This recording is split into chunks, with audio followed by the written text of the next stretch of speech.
আজকে একটি লোভী শেয়াল ও কাকের গল্প শুনব। গল্পটি এরকম: একটি কাক একদিন একটি মাংসের টুকরা খুঁজে পেল। মাংসের টুকরা খুঁজে পেয়ে কাক খুব আনন্দিত হয়ে সেটি খাবে বলে গাছের ডালে গিয়ে বসল।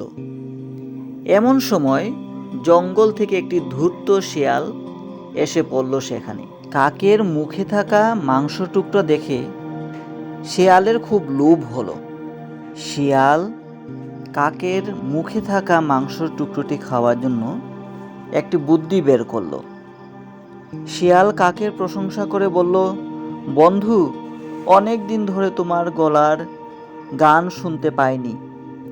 তোমার গান শুনতে আমার খুব ইচ্ছে করছে।